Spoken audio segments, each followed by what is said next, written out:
जय भोले शंकर मित्रों। आज हम आपसे जो इसमें वार्ता करने वाले हैं वो है रक्षाबंधन पर।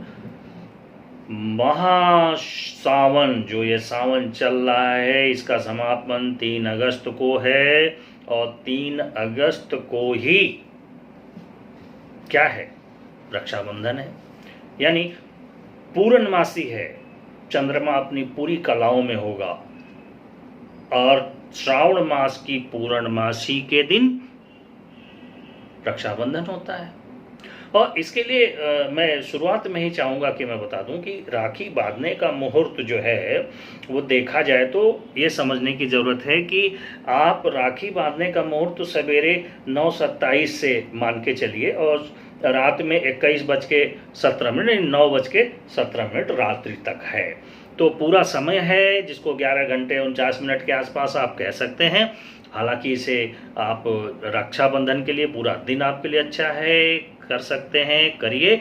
लेकिन आपको ये पता होना चाहिए कि रक्षाबंधन का मेन मुख्य उद्देश्य क्या है, ये रक्षा क्या है। रक्षा देखिए, आप सभी जानते हैं कि भाई और बहनों का ये त्यौहार है। बहनें भाई के हाथों यानी कि कलाई पर रक्षा बांधती हैं, रेशम की डोरी बांधती हैं, आजकल रंग बिरंगी राखियां आ गई हैं। तो ये हमारे हिंदू त्योहारों में ये बड़ा ही एक अहम और महत्वपूर्ण त्यौहार है, जिसे हम सभी हिंदू वर्ग के लोग, हम सभी लोग इसे मनाते हैं और बड़े ही धूमधाम से मनाते हैं। उस दिन खूब बढ़िया पूड़ी पकवान, खीर पूड़ी बनती है। बहन जब राखी बांधती है तो भाई उसको उसके बदले में, रक्षा के बदले में कुछ देता है। यानी दोनों एक दूसरे की रक्षा करने की प्रण लेते हैं। नियम तो यही है, लेकिन यह है कि अभी भाई को ही बहन की रक्षा करने के लिए ये मान्यता है कि भाई जो है बहन की रक्षा करने के लिए उसको एक वचन देता है और उसके बाद इस रक्षाबंधन की इसी तरीके से इस त्यौहार को मनाते हैं। तो एक तो शिव जी का सावन का महीना का आखिरी सोमवार, ऊपर से पूर्णमासी, चंद्रमा पूर्ण कलाओं में। अरे चंद्रमा कमजोर हो तो इसमें चंद्रमा अगर कमजोर है तो आज के दिन तो इस पे पूजा भी आप करिए, खूब पूजा पाठ चंद्रमा से संबंधित, शिव जी की पूजा करिए, वही चंद्रमा से संबंधित पूजा है और बहुत चीज़ें। लेकिन रक्षाबंधन की अगर हम तह में जाएं, इसके पीछे मान्यताएं देखें कि ये रक्षाबंधन की शुरुआत तो ये तो आदि अनादि काल से ही मिलता है। इसे हम कह सकते हैं कि अगर इसे देखें तो पुराणों में मिलता है कि कम से कम 6000 वर्ष और भी पुराना इसका इतिहास रहा होगा, जिसमें इसे लेके चलते हैं। तभी तो अब एक चीज़ और देखिए ना, जो ये पंडित जी आपके घर में पूजा कराने आते हैं ना, पंडित जी लोग, कर्मकांडी ब्राह्मण लोग, हाथ में जब रक्षा बांधते हैं तो क्या कहते हैं, ओम येन बुद्धो बलि राजा दानवेंद्रो महाबलः तीन त्वामपि बंधामि रक्षे मां चल बोलते हैं। तो इस मंत्र के पीछे की जब कथा पे आप जाते हैं तो आप ये देखते हैं कि ये कथा, ये मंत्र के पीछे क्या है, रक्षाबंधन की पूजा के लिए ये मतलब में भी इसका महत्व तो यहीं से शुरू होता है कि आप समझिए। देखिए बहुत सी चीज़ें हैं कि एक बार धर्मराज युधिष्ठिर ने भगवान श्री कृष्ण से एक कथा सुनने की इच्छा प्रकट की, जिसे सभी कष्टों से मुक्ति मिल जाए।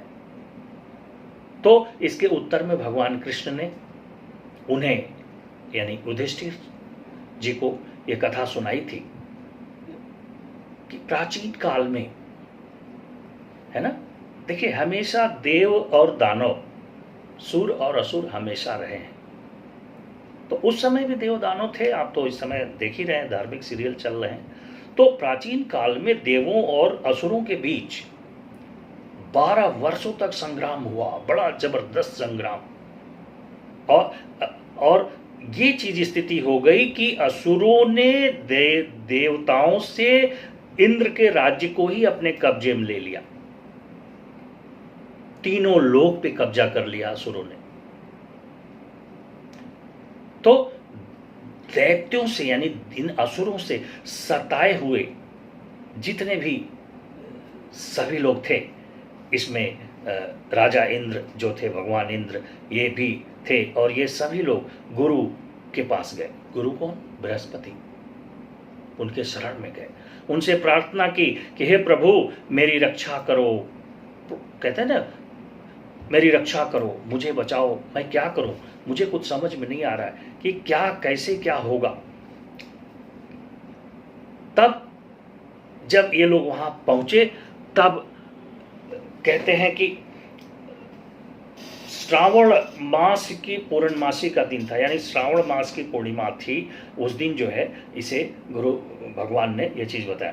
तो कहते हैं कि मतलब इसमें गुरु बृहस्पति ने जो वो ऊपर वाला मंत्र था ना, अभी मैंने आपको अभी पढ़ा है थोड़ी देर पहले, जो आपको बताया कि ओम येन बद्धो बलि राजा दानवेंद्रो महाबल तीन त्वामपि बद्धामि रक्षे माचल माचल। तो ये ब्रह्मा जी की तरफ से ही ये बोला जाता है कि उस मंत्र का पाठ किया ब्रह्मा जी ने, और इंद्राणी और इंद्र, यानी इंद्र राजा, इंद्राणी उनकी पत्नी, दोनों लोगों को बैठा करके और इंद्र के दाहिनी कलाई पर इंद्राणी से कहा कि भैया रक्षा बांधो। तो उनकी पत्नी ने उनको रक्षा बांधा, और इस रक्षा बांधने के बाद, और ये रक्षा सूत्र जो है सभी जितने देवी देवता थे सबसे इस मंत्र से उसको जिसको कहते हैं कि उस मंत्र से मंत्रोच्चार कराया, है ना, प्राण प्रतिष्ठा किया, और उसके बाद फिर उसे बांधा। तो इससे उनको जो है ना फिर उसके बाद जब ये लोग युद्ध में गए और उनसे युद्ध किया असुरों से, तो उस असुरों पर इन्होंने विजय प्राप्त किया, यानी असुरों को धराशायी किया। तो इस तरह से ये कहते हैं कि ये भी एक कथा है जिसे हम आपके सामने रखना चाहते थे कि इस कथा में असुरों पे विजय। और अभी आपने महाभारत देखा या देख भी रहे होंगे कि महाभारत में आप देखिए कि तमाम मान्यताएं हैं, महाभारत में क्या क्या हुआ था, है ना। अब एक और भी कथा है कि द्रौपदी ने भगवान कृष्ण को देखा कि उनके हाथ, उनके उंगली में चोट लग गई है और उससे खून निकल रहा है। तो द्रौपदी ने क्या किया, अपनी साड़ी का कपड़ा ऐसे फाड़ करके और भगवान कृष्ण के इस उंगली में कस के बांध दिया, जिससे उनका खून रुक गया। तो भगवान ने ही जो है, भगवान ने क्या किया कि जब दुशासन चीरहरण कर रहा था, तो उस द्रौपदी का जब चीरहरण कर रहा था, तो उस समय भगवान कृष्ण ने द्रौपदी की रक्षा की, यानी कि एक भाई ने, कृष्ण रूपी भाई ने द्रौपदी रूपी बहन की रक्षा की। ये कहा, एक भी कहानी आती है, आप देख रहे हो उसे। इसी तरह से आपने चित्तौड़गढ़ की रानी कर्णावती का सुना होगा कहानी कि है ना, ये ऐतिहासिक कहानी है कि मदद लेने के लिए उन्होंने जो है चित्तौड़गढ़ की जो रानी थी, वो मुगल सम्राट जो थे हुमायूं, उनसे मदद लेने के लिए, या उनको एक रक्षा भेजा था, एक राखी भेजा था, एक राखी भेजा था उनको, और राखी भेज करके उन्होंने निवेदन किया था। तो हुमायूं ने जो है राखी का सम्मान किया और अपनी बहन की रक्षा की थी। लेकिन ये किससे लड़ाई हुई थी, ये समझने वाली बात है। कर्णावती के राज पर, यानी चित्तौड़गढ़ के राज पर किसने लड़ाई की, कितने चढ़ाई की थी, ये बात समझने वाली है। तो इस पर आप देखेंगे कि वहां पर गुजरात का जो सम्राट था, गुजरात के सम्राट ने उस पर चढ़ाई की थी, और जिस पर जाकर के हुमायूं ने कर्णावती जी की तरफ से लड़ाई करके उनका राज्य वापस दिया था। ऐसे बहुत सी कहानियां मिलती हैं मित्रों, एक दो नहीं मिलती। तो हम ये कहना चाहेंगे कि रक्षा बंधन एक भाई बहनों का एक पवित्र त्यौहार है, और इस त्यौहार में एक दूसरे की रक्षा करने के लिए सभी भाई बहन जो है, यानी खास तौर से बहन की रक्षा करने के लिए भाई उनको राखी बांधता है। और ये इस त्यौहार में आप सभी लोग आने वाले समय में इसे मनाएंगे, और उसी दिन बम बम बम बम बम भोले बम बम नगरी भगवान भोले शंकर की भी आप लोग पूजा करेंगे।